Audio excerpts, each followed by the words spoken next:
cities, counties, sovereign nations to reduce carbon footprint primarily by changing out fleets, showing cities and counties how to retrofit buildings, how to do all the things that we know we have to do if we're going to be energy independent and reduce our carbon footprint.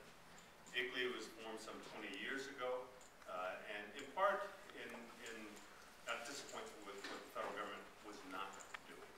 We opened up the Washington office because we want to take advantage of the new administration, the new Congress on these important issues around climate change, overall sustainability, because those are the guiding principles of ICLEI, sustainability around the triple bottom line, environment, economics, and social equity. But frankly, what I saw firsthand, both before the midterm elections and after the midterm elections, was a tremendous failure of opportunity that we had as a country to do the right thing, to have energy independence, to reduce our carbon footprint, and it's right back to ICLEI to the original premise, and that is local governments make a difference and have an important role to play both at the state, city, and county level. I moved back July 1, full-time, and I'm running for Congress. And one of the things I'm doing right now, besides spending time with my kids, is I sit on three national initiatives. One is the National Task Force for the National Buildings Museum, and we're looking at a 50-year window as to how we will use data in an urban context in the future. And we know that there's data all around us now. How can we aggregate it? How will people use it in the future? How will we build smart cities? And so it's a tremendous initiative of Time Magazine, the Rockefeller Foundation, and the National Building Museum. The second group that I'm working with is the U.S. Green Building Council. I'm co-chair of the U.S. Green Building Council's Green School Advisory Task Force. We hosted a summit with the Redford Foundation at Sundance earlier this year. We brought some 14 mayors, 14 school superintendents, their counterparts in the school system, as well as leading engineers, architects, environmentalists. Bill McKibben was there, food sourcing experts, and it was to revitalize the entire call to create all schools in America within a generation, because we believe very strongly that the quality of the educational environment is extraordinarily important to student success and achievement. I would invite you to go online with the U.S. Green Building Council and get the special report that we issued from the Sundance Summit. It's extraordinary work, and I think it's a great guiding principle for anyone that's concerned about the built environment and how our kids will interact with it for the future. The third part is that I'm working on is a 25-person national task force sponsored by the U.S. Forest Service to re-envision urban forestry in the country and really set the guides for the next 25 years as to what urban forestry will mean, to see it more as a complete ecosystem, if you will, and to integrate green and gray infrastructure. I'm a big tree planter. I'm kind of Joyce Kilmer plants tree just because it's a nice thing to do. And I'm very proud to have been a founding member of Tree New Mexico, which is planting trees all around the state. And as a state senator, I sponsored the New Mexico Forest Relief Act, RELEAF Act, which has planted hundreds of thousands, indeed millions of trees around the state of New Mexico. And so I'm very pleased to be on this national task force, because in my own life, starting just with, hey, it's a good idea, to what we did at the Big I, which, if you look at it, it's very nice to look at, but what that really is, you've got about 1,000 trees, and it's a huge carbon capture system, and that's really what it's designed to do. And of course, it's built with natural swales, except we have natural swales at the Big I, to take advantage of what rainfall we had. And so today was a good day for the Big I with the rain. So that's what I've been doing for the last 14, 15 months. The budget is going to get fixed. We'll either do it by design and thoughtful approach to problem solving, or it will collapse. Government has limited means. You can't spend more than you have. And of course, we're spending about 42 cents of every dollar we spend now. We're borrowing primarily from China. So that's going to happen. I'm running for Congress to be a part of that solution, but I'm running for Congress for a more important, longer-term reason. And that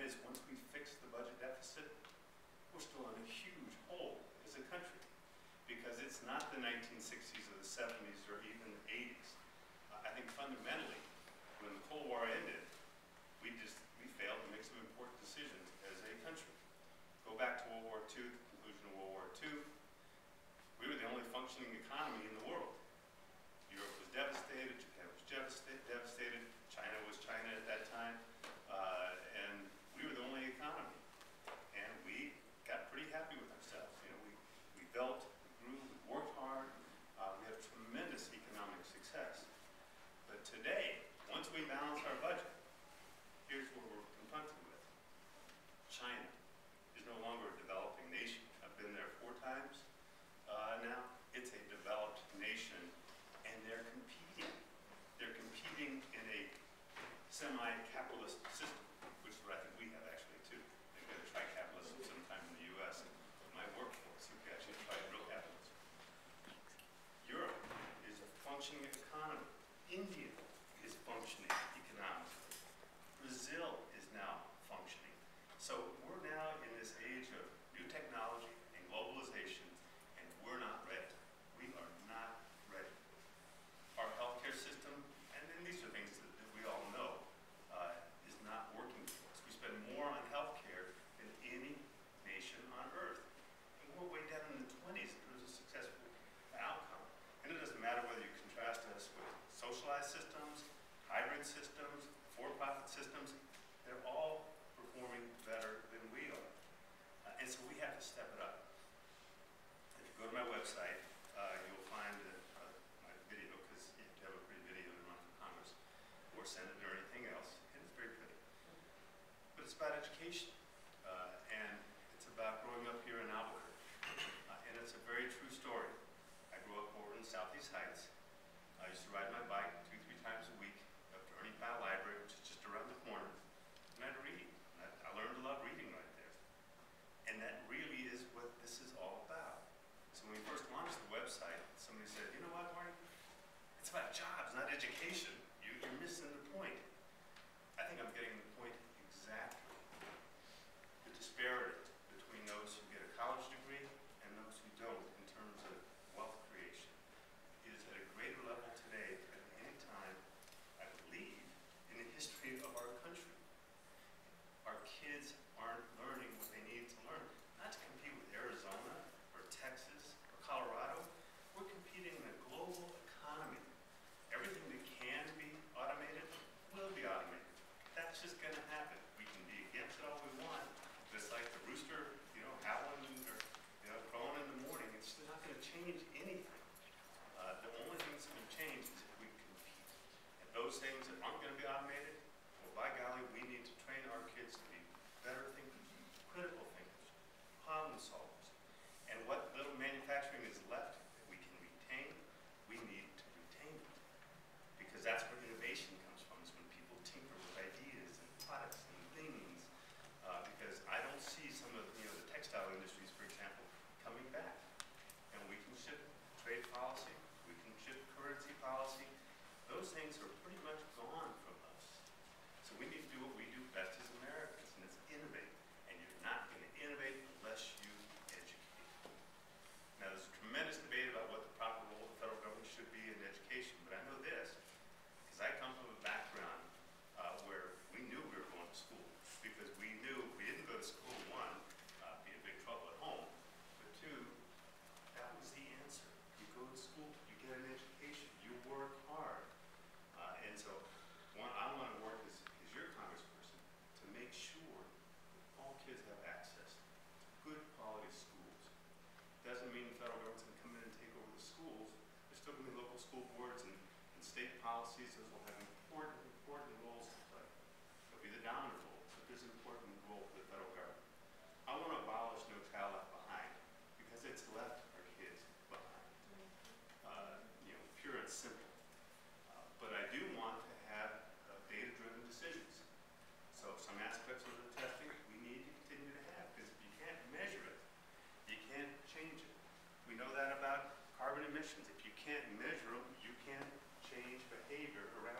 So I'm going to fight.